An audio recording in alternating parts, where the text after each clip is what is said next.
The twin moons of New Hanseong hung low in the purple sky as families gathered in Central Park for the Festival of First Contact. Children ran through the grass while their parents set up picnic blankets and unpacked food containers. It had been 2,000 years since humanity joined the Galactic Council, and every year they celebrated that moment when the stars opened up to them. Daejeon chased his younger sister, Nari, around the fountain, their laughter mixing with hundreds of other voices. Their father, Hyunwoo, watched them from a nearby bench, smiling. He was the colony administrator responsible for over 3 million people living on this world. But today he was just a father, enjoying time with his children. The music stopped first. Then the lights in the park flickered and died. People looked up, confused, but not yet afraid. They had lived in peace for so long that danger seemed like an ancient story. The ships came down fast. They were dark gray, unmarked, but their design was familiar. Council enforcement vessels. 20 of them descended on the park, their engines roaring. Blue stun beams shot out from the ships before anyone could react. Daejeon saw adults falling around him, their bodies going limp. He grabbed Nari's hand and ran toward the trees. Behind them, he heard screaming. Not screams of pain, but of confusion and fear. The beams were only stunning people, not killing them. "Stay close to me," Daejeon told his sister. He was only 10 years old, but he was the older brother. He had to protect her. They made it to the edge of the park before one of the ships landed directly in front of them. The rear hatch opened and creatures walked out. They were Velker, a reptilian species that served as the Council's primary military force. Their scales were dark green, and their eyes were cold and yellow. "Collect only the young ones," one of them hissed into a communication device. "Ages 4 to 15. Leave the adults." Daejeon understood then.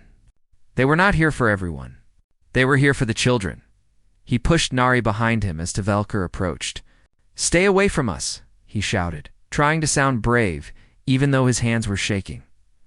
The Velker did not respond. One of them raised a device and pointed it at Daejeon. The blue light hit him, and the world went dark. When Daejeon woke up, he was in a metal room with white walls. His head hurt, and his mouth was dry. He sat up quickly and looked around. Nari was next to him, still unconscious, but breathing. Around them were dozens of other children, all from the colony. Some were crying. Others sat in silence, their eyes wide with shock. The door opened, and a Velker entered. "You will remain calm," it said in a flat voice. "You are being taken to a council facility for re-education. Your parents have been notified.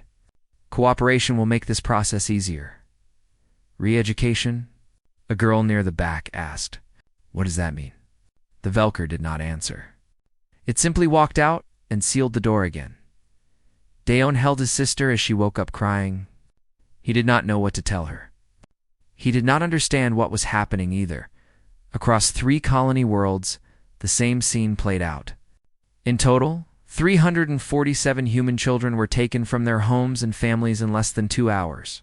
The operation was efficient and brutal in its precision. On Earth, Ambassador Juan Kong received the emergency transmission at 3 in the morning. She read the report twice, certain there had been a mistake. The Galactic Council had abducted human children. It made no sense. Humanity had been a peaceful member of the Council for 2 millennia. They had given up war, given up violence, worked toward cooperation and understanding with all species. She dressed quickly and made her way to the Council. Chambers on the orbital station above Earth. Massive hall was filled with representatives from hundreds of species. The Velkier ambassador stood at the central podium, explaining the situation to the assembled delegates. The human colonies have been expanding aggressively into territory rich with energy crystals, the Velker said, its voice echoing through the chamber. Furthermore, analysis of human behavior patterns shows residual aggressive tendencies that must be corrected. The children are being taken to re-education facilities where they will learn proper council values. Juan felt her blood turn cold. This was not about re-education. This was about control. The colonies had recently discovered massive deposits of rare crystals that powered faster-than-light drives. The Council wanted those resources without human oversight. She stood and activated her speaking platform. "The Galactic Council has committed an act of war against humanity," she said clearly. "Return our children immediately or face the consequences." Laughter rippled through the chamber. Not cruel laughter, but the kind of laughter adults give to children who say foolish things. The Valkyr ambassador clicked its jaws in what might have been amusement. "Humanity has been peaceful for 2,000 years, it said. You have no military, no weapons, no capacity for violence. You will accept the Council's decision because you have no other choice." Other ambassadors nodded in agreement. Humanity was known for being gentle, diplomatic, almost timid. They were merchants and explorers, not warriors. The violent humans of ancient Earth were considered myths, stories that could not possibly be true. Ji-won left the chamber and returned to Earth immediately. She sent out emergency calls to every human world, every station, every ship. Within hours, she stood in the Global Assembly Hall in Geneva, facing the representatives of all human governments. "They have our children," she said simply. "They think we have forgotten what we are capable of. They think peace made us weak." Hyunwoo appeared on the main screen, transmitting from New Han Song. His face was calm, but his eyes held something cold and ancient. "I am giving the Council 72 hours to return my children and all the others they took," he said quietly. "Tell them that humanity chose peace. We were not forced into it. We were not defeated into it. We chose it because we knew what we were and decided to be something better. But we can always choose again." The message was sent to the Council. Humanity waited. The galaxy waited. 70-2 hours passed. The children were not returned. The Council sent back a message saying that human concerns had been noted and would be reviewed in 6 months according to proper procedures. In the Museum of Human Conflicts on Earth, Curator Murray received authorization codes she never thought she would see. The sealed vaults opened for the first time in centuries. Inside were the records, the strategies, the weapon designs, and the memories of what humanity had been before they chose peace. Murray looked at the data streaming across her screens.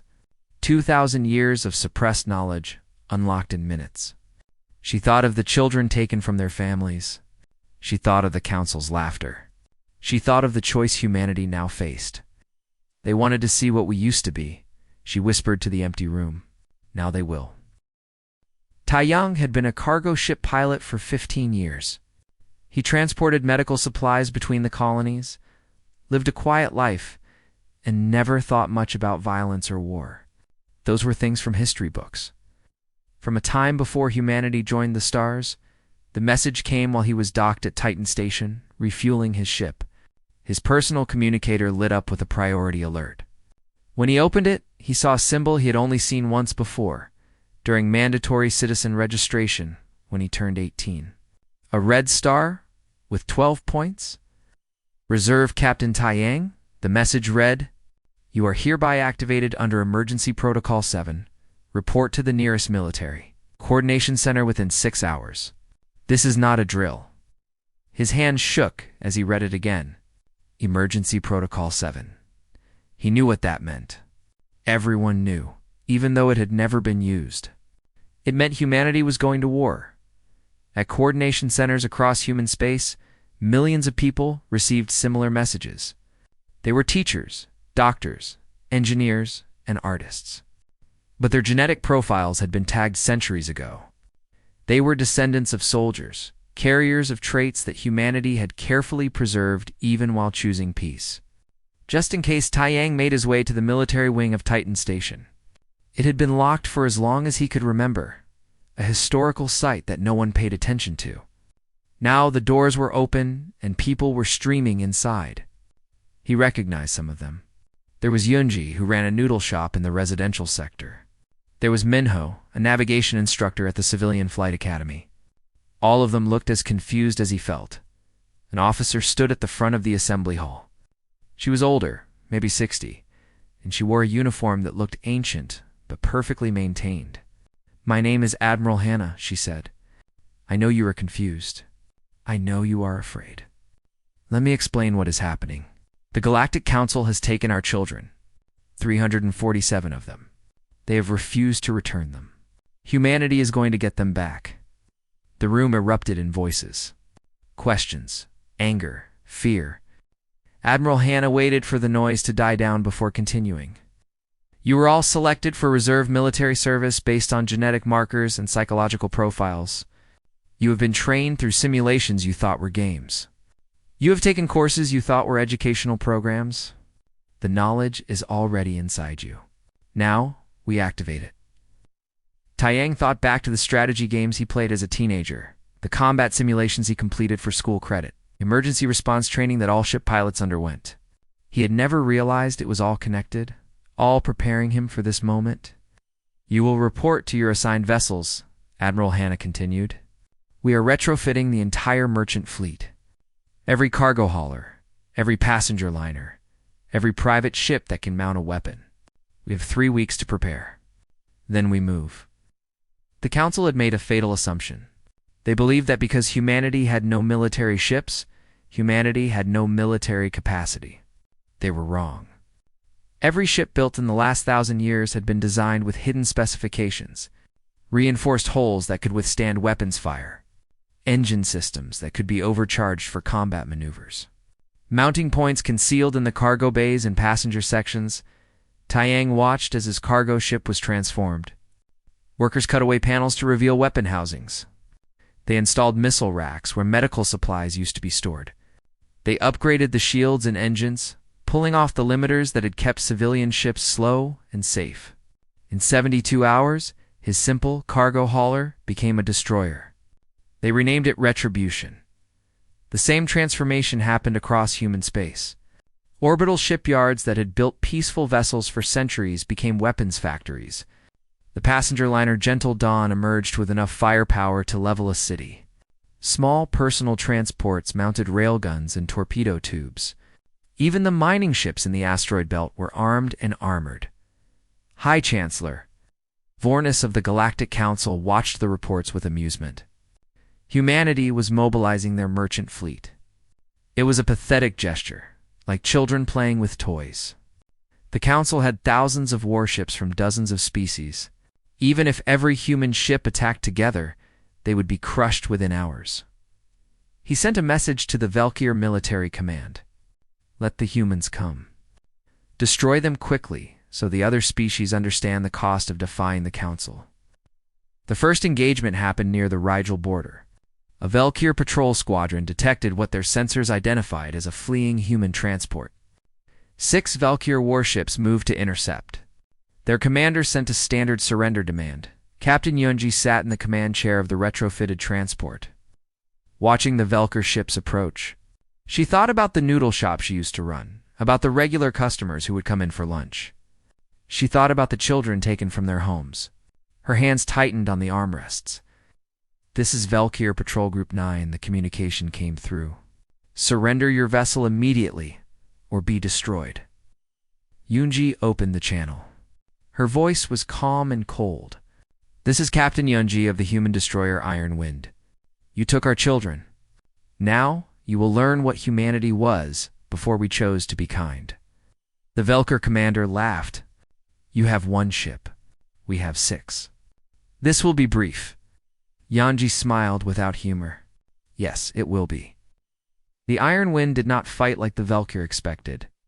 It did not position itself for a broadside exchange or try to flee. Instead, it accelerated directly toward the Valkyr formation at maximum speed. The Valkyr ships fired, their weapons tearing into the transport's hull. But the hull held. Those hidden reinforcements, those military-grade specifications, absorbed the damage.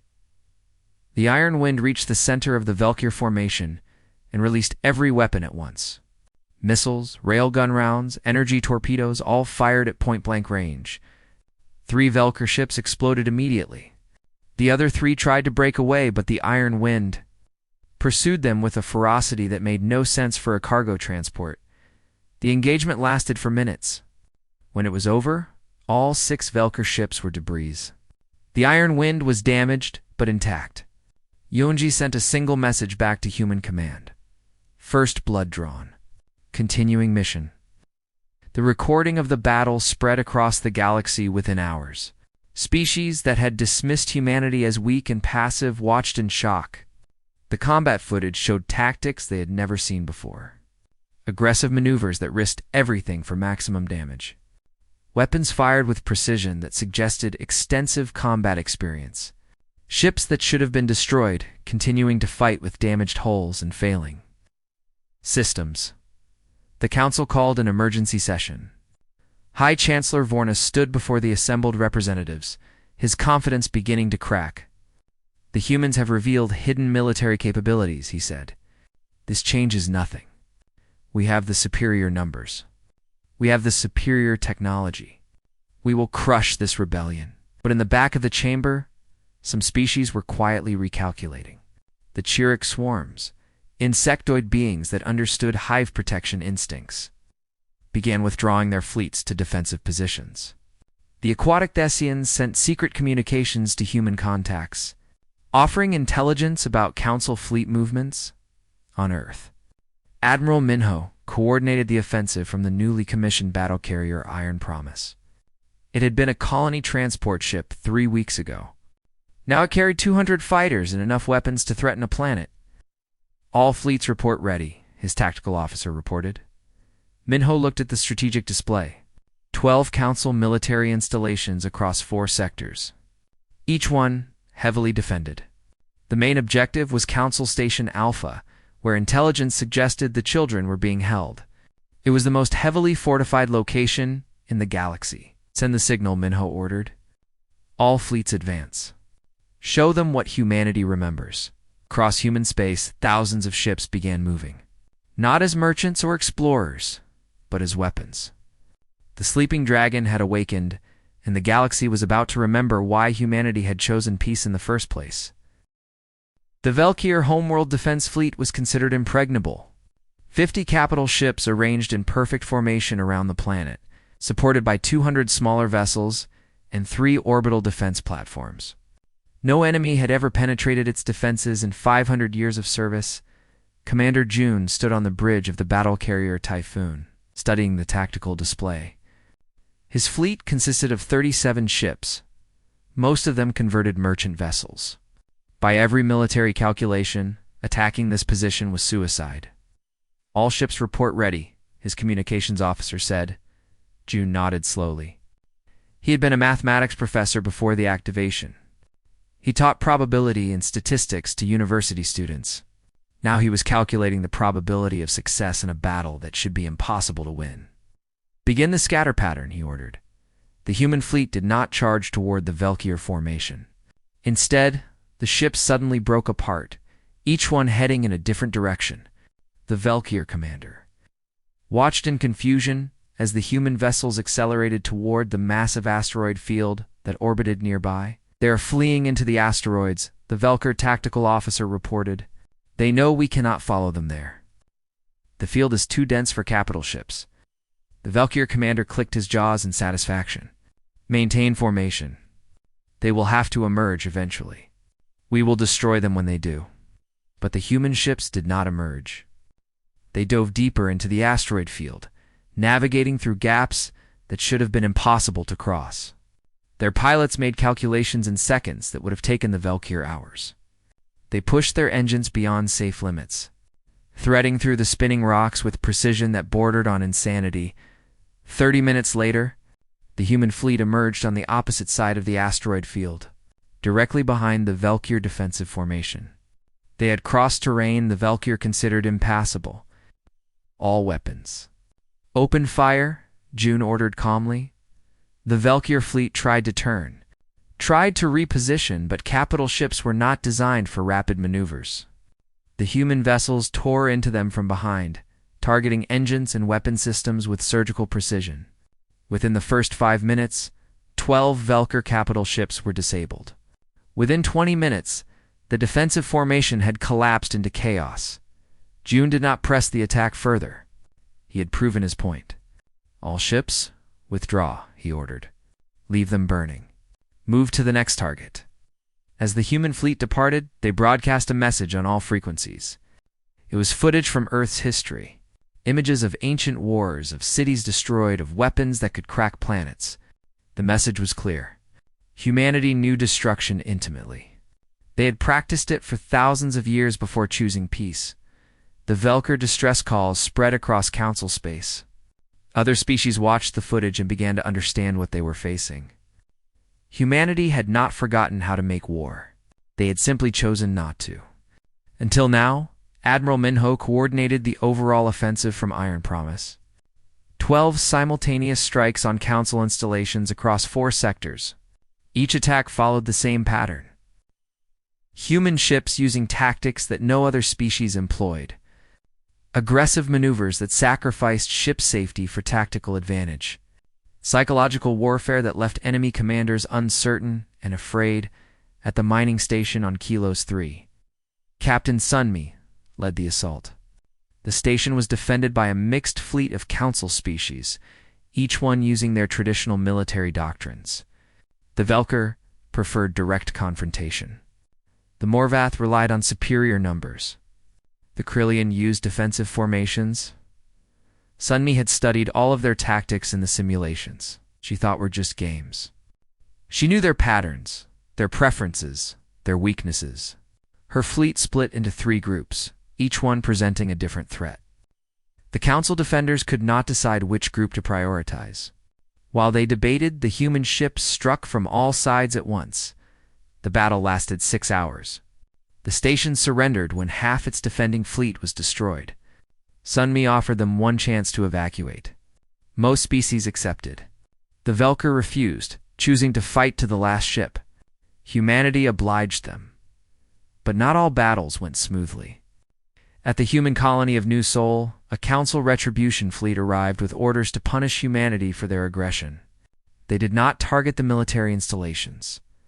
They targeted the civilian population. Governor Hannah received 30 minutes warning. She ordered immediate evacuation of all civilians to the underground shelters. Then she put out a call for volunteers to defend the surface. 3,000 people stayed behind with her. Teachers, shopkeepers, farmers, all of them armed with whatever weapons they could find. The council fleet began bombardment at dawn. Governor Hannah and her volunteers fought from the ruins of their city for 3 days. They had no warships, no heavy weapons, just small arms and determination. They held tunnels and buildings, making the council forces pay for every meter of ground. When the human relief fleet finally arrived, led by Captain Taiyang and the Retribution, they found New Sol burning. Only Governor Hannah and 12 defenders had survived. The rest had died buying time for the evacuation. Taiyang walked through the ruins with Hannah. She was covered in blood and ash, her eyes hollow with exhaustion. "Did the civilians make it?" she asked. "All of them," Taiyang said quietly. 2 million people safe because of what you did here." Hannah nodded slowly. Then it was worth it. The footage from New Sol spread across human networks. Images of the destroyed city, of the defenders who held the line of Governor Hannah standing in the ruins. After that, human forces stopped taking Velkir prisoners. It was not an official order. It simply became the way things were done. The Galactic Council began to fracture. Some species wanted to negotiate. Others wanted to escalate. The arguments in the council chambers grew heated and violent. High Chancellor Vornis tried to maintain unity, but it was slipping through his claws. The insectoid Chiric swarms were the first to officially withdraw. Their queen sent a message to the council. "We recognize the scent of a hive protecting its young. We will not oppose this. Our fleets return to our space. We are neutral in this conflict." Other species began quietly pulling back. The Vesians, who lived in vast ocean worlds, had always valued their children above all else. They understood what drove humanity's fury. They passed intelligence to human forces through secret channels, helping them avoid ambushes and locate council supply lines. Even among the Velker, some began to question. Junior officers watched their fleets burn, watched their warriors die against an enemy that should have been weak. They had been told humanity was passive, timid, easy to control. The reality was very different. Admiral Minho reviewed the strategic reports in his command center. In 3 weeks of fighting, Humanity had destroyed or captured 18 Council military installations, eliminated 40% of the Velker fleet, and forced 7 species to withdraw from the conflict. But the children were still missing. Intelligence placed them at a black site on Carthex Prime, a dead planet surrounded by minefields and defended by elite council guards. "It is a trap," his intelligence officer Salmon said quietly. "They want us to attack. They have positioned their remaining fleets to intercept. We would take massive casualties." Minho looked at the tactical display for a long moment. Then he smiled without humor. "They think we care about the casualties. They think we will calculate the cost and decide it is too high. They still do not understand what they took from us." He opened a fleet-wide channel. "All ships, this is Admiral Minho. We have located the children. We are going to get them. The Council expects us to be cautious, to preserve our forces. We will not give them that satisfaction. Every ship, every weapon, every soldier, we commit everything to this assault. If we die bringing our children home. That is the only calculation that matters." Across the human fleet, thousands of voices responded. "Understood, Admiral. We are ready." The Armada began moving toward Carthex Prime, the largest military force humanity had assembled in 2,000 years. All focused on one objective. The Council defenders prepared their trap, confident they could break the human offensive. They did not understand that humanity was not trying to win efficiently. They were not trying to minimize losses. They were trying to get their children back, and they would burn every ship, sacrifice every soldier, pay any price to do it. The galaxy was about to learn what happened when you threatened human children. Intelligence Officer Salman had spent 3 weeks breaking Velkier encryption codes. She had worked 18 hours a day, barely sleeping, surviving on stimulants and determination. When she finally cracked their communication network, the first thing she searched for was any mention of the children. The facility was on Carthex Prime, a dead planet with no atmosphere.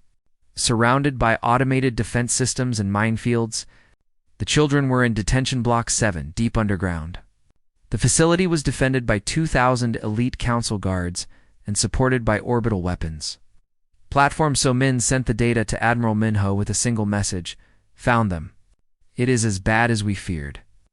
The human fleet gathered at the edge of the Carthex system. 300 ships representing everything humanity could field. Across from them, the Council had assembled their remaining forces. 500 ships from a dozen species, all positioned to intercept any assault on the planet. The Council commanders believed they understood human tactics now. Aggressive attacks, risky maneuvers, psychological warfare. They had prepared for all of it.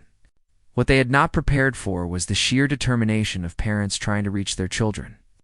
"All ships," Admiral Minho transmitted. "You know what we are flying into? The minefields will destroy some of us. The defenses will kill more. But we do not stop. We do not slow down.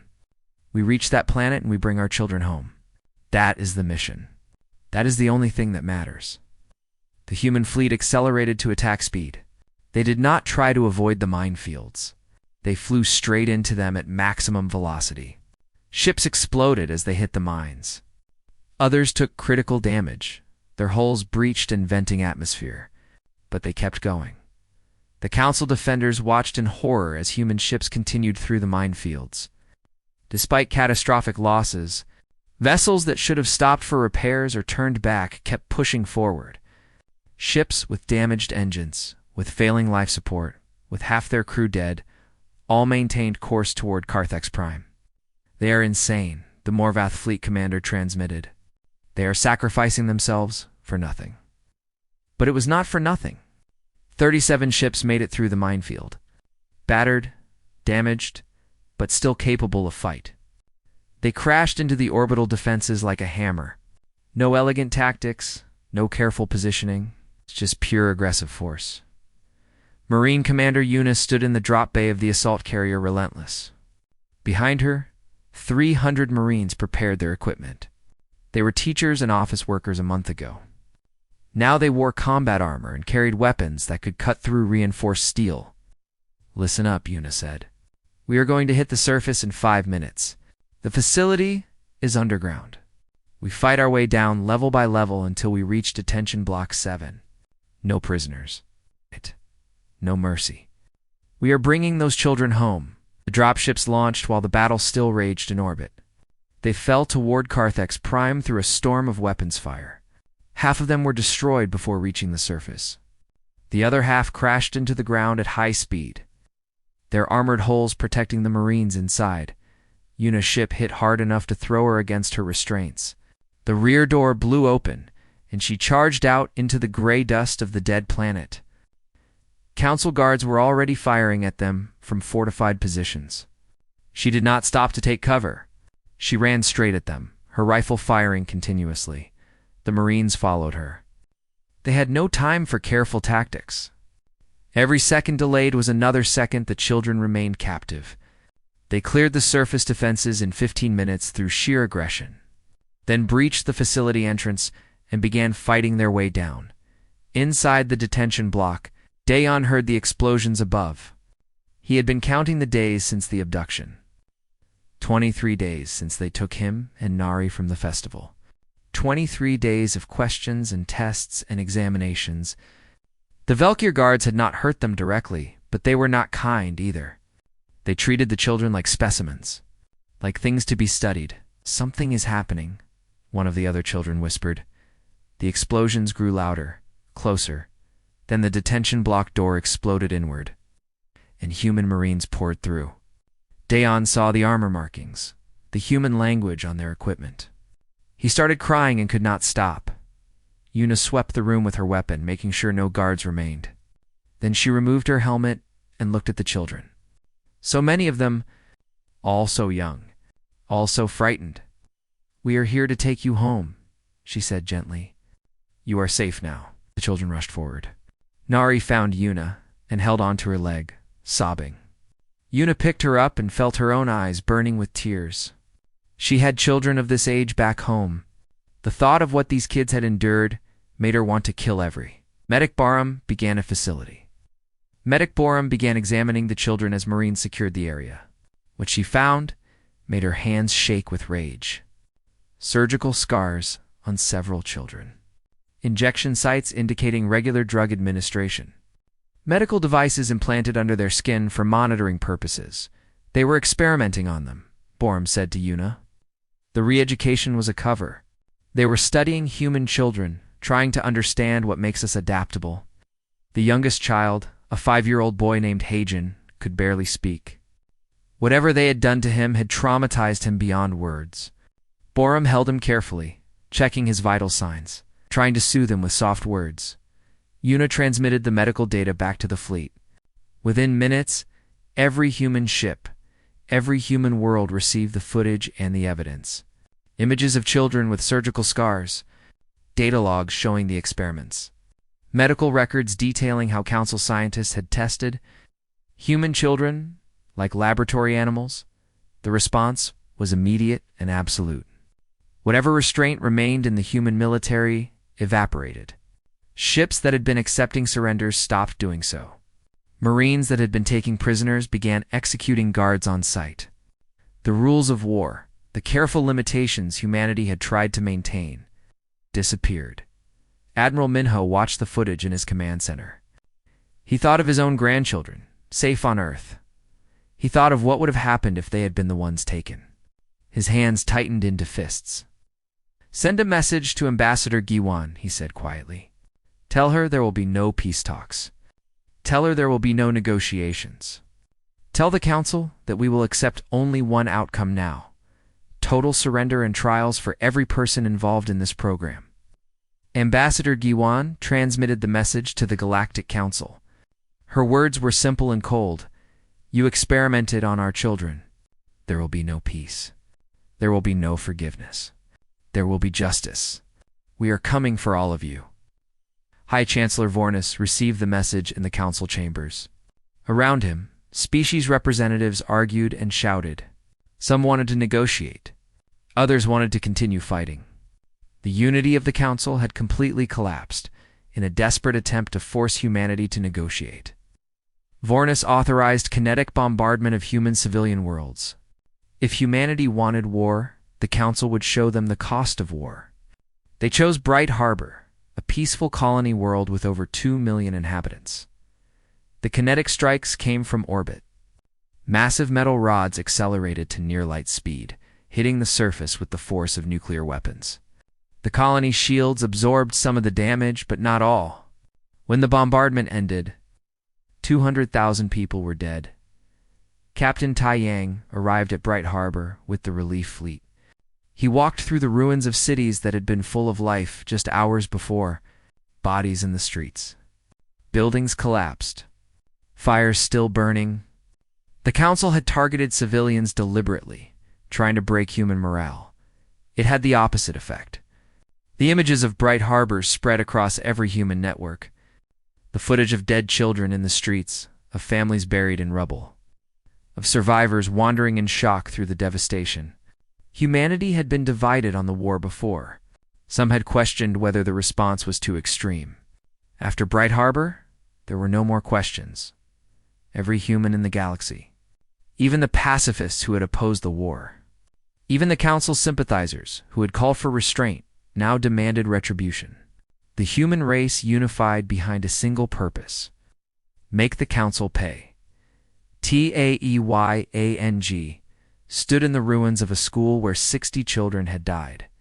He thought about his cargo ship, his peaceful life, the person he used to be. That person was gone now. The Council had killed him, along with everyone else in this place. He opened a transmission to his fleet. Take whatever ammunition you need from the supply depot. Take whatever fuel you need. Then we go hunting. Find every Council military vessel, every Council installation, every Council base. Destroy them all. The hunt began. Human ships ranged across Council space like vengeful spirits. They did not seek territory. They did not try to occupy planets. They simply destroyed everything military the Council possessed. No mercy, no prisoners, no negotiations. The galaxy watched in horror as humanity's fury consumed everything in its path. Council Station Alpha hung in space like a small moon. It was the heart of galactic governance, home to thousands of diplomats and administrators from hundreds of species. Massive defense fleets surrounded it, the last concentrated military force the Council could muster. 17 species had committed their remaining warships to defend the station. It was the Council's final stand. Admiral Minho studied the tactical display from the Bridge of Iron Promise. Every human military vessel was converging on this location. Every ship, every fighter, every soldier. This was not a battle of tactics or strategy anymore. This was about will, about who wanted victory more. All fleets report ready, his communications officer said. We outnumber them now, but they still have superior defensive positions and the station's weapons platforms. Minho nodded. After Bright Harbor, human shipyards had worked around the clock. Colony worlds had sent every vessel they possessed. The merchant fleet that had been converted to military use was now supported by purpose-built warships constructed in record time. Humanity had not built dedicated military vessels in 2,000 years, but the knowledge had never been lost. Just store it away, waiting. Begin the assault, Minho ordered. The battle for Council Station Alpha was unlike anything the galaxy had ever seen. Human ships did not hold formation or maintain safe distances. They charged directly into the defensive fleets, accepting losses to close with the enemy. Fighters launched from carriers and immediately went on attack runs, their pilots showing no concern for their own survival. The only thing that mattered was breaking through to the station commander. Seok's destroyer Defiant took critical engine damage in the first wave. His ship began drifting, unable to maintain course. Standard military doctrine said he should withdraw, evacuate his crew, preserve resources for future battles. Seok did not follow standard doctrine. Redirect all power to weapons, he ordered. Navigation. Calculated drift trajectory that will put us in contact with that Council battleship. His crew understood immediately. They were going to use their dying ship as a weapon. The Defiant drifted toward the massive Morvath battleship, firing every weapon as it approached. The Morvath tried to maneuver away, but they were too slow. The Defiant crashed into their hull, and Seok gave his final order. All hands, abandon ship. Marines, prepare for boarding action. The crew evacuated while Seok and his marine contingent cut through the Morvath hull with plasma torches. They breached into the enemy ship and fought their way to the engine room, disabling the battleship from within. Seok survived the action, but barely. He and his marines were recovered by another human vessel, having accomplished what should have been impossible. Stories like that repeated across the battle space. Human crews doing things that made no tactical sense, but demonstrated an absolute refusal to fail. Ships with half their systems destroyed, continuing to fight. Pilots ejecting from damaged fighters and boarding enemy vessels in their spacesuits. Marines holding positions against overwhelming odds, simply because retreat meant leaving their objective unaccomplished. The Council defenders began to waver. They were fighting for orders, for duty, for the Council's authority. The humans were fighting for their children. There was no comparison in motivation. In the middle of the battle, something unexpected happened. A civilian passenger liner, the Peaceful Journey, merged from faster-than-light travel and broadcast on all frequencies. It was not a military vessel. It carried families of the rescued children, including Hunwoo Park. Captain Junho commanded the Peaceful Journey. He had not been authorized to bring civilians to a battle zone. He had done it anyway because Hunwoo had asked him, and Junho understood why. Hunwoo stood in the communication center, looking at the screens showing the battle. His children were safe on Earth now, but so many others were still suffering because of Council actions. He opened a transmission to all ships, human and Council alike. My name is Hyunwoo Park. The Council took my children. They experimented on them. They traumatized them. My children will carry those scars for the rest of their lives. His voice was calm, but carried across the battle like a bell. I speak now to the soldiers of the Council, not to your leaders, to you. Do you know why you are dying today? You are dying because your government wanted resources, because they saw human children as test subjects, because they thought they could take whatever they wanted without consequences. On Council ships across the battle space, crews listened. Many of them had not known about the experiments. They had been told that children were being re-educated, that humanity had become dangerous and aggressive. Now they heard a father's voice explaining what had really happened. Is this worth your life? Hyunwoo asked. Is this worth the future of your species? We did not want this war. We chose peace for 2,000 years, but you took our children, and we will burn this galaxy to ash before we let that stand. You can keep dying for the Council, or you can stop. The choice is yours. The effect was immediate. The Veshan fleet disengaged first, their ships turning away from the battle. Their commanders transmitted a single message. We will not fight for those who harm children. We are done with the Council. The Chirruk swarms had already withdrawn weeks ago. Now the Morvath, the Krillian, and several other species began pulling back. Their ships stopped firing and moved to neutral positions. They had not defected to humanity's side. But they would not continue fighting for the Council either. Only the Velker remained fully committed. They had been the primary enforcers of Council will, the ones who had carried out the abductions. They knew what would happen if they surrendered. They chose to fight to the end.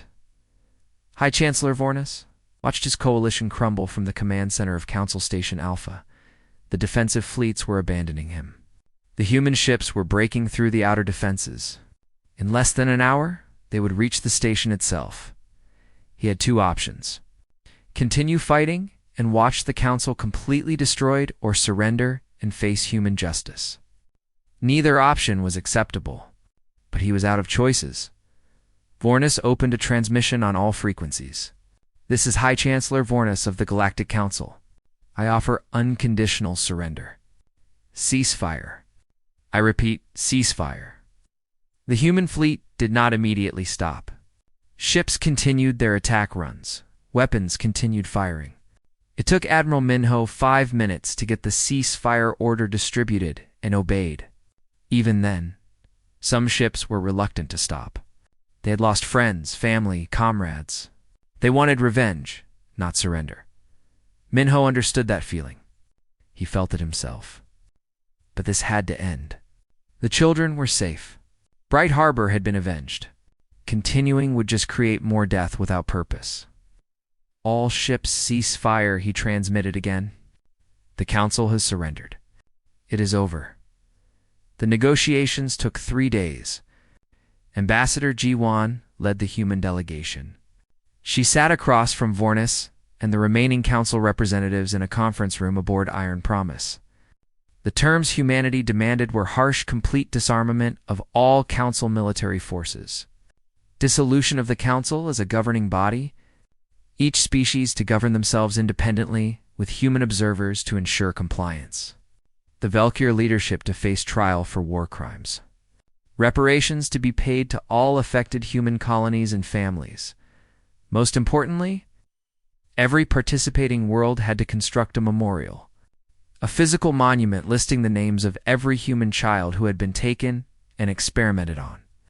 The monuments would stand as a reminder of what happened when humanity's young were threatened. Vornis signed the agreement. He had no leverage to negotiate better terms. The council was finished.